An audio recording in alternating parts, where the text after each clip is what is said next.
So I want to talk for a few minutes here about an historical mentor-protege relationship. And it's a story with one character you know and one that you may not know.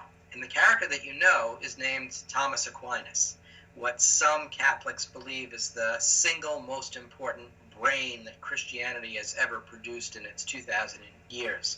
But I don't think that we would know Thomas Aquinas were it not for his mentor, the unknown Albert, who was so important and so respected that even in his own lifetime he was called Albert the Great.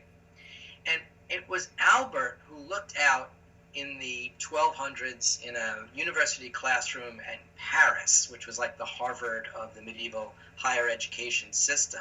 And he saw this dumpy, quiet kid who probably was being bullied by others. This kid was called Thomas Aquinas, and the people in the class called him the dumb ox because he never spoke.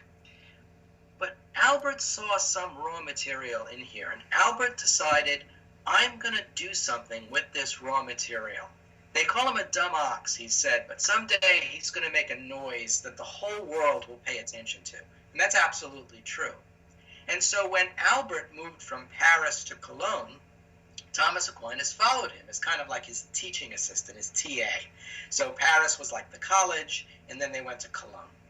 And there in Germany, Albert introduced Thomas to this kind of cutting-edge scholarship. And that's something that mentors do, is that they can see not only the past of a field, but the future.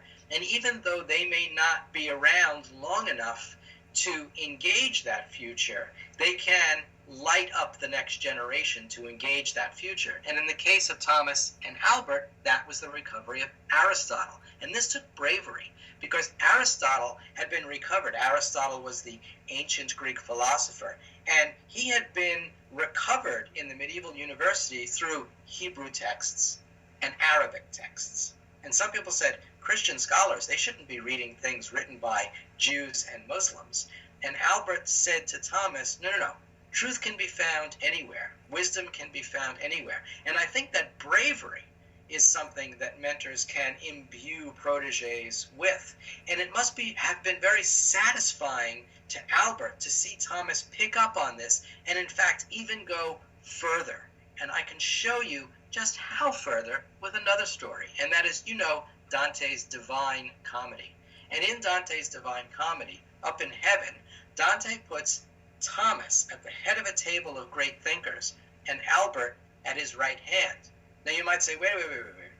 Albert is the mentor. Shouldn't he be at the head of the table and the protege be at the right?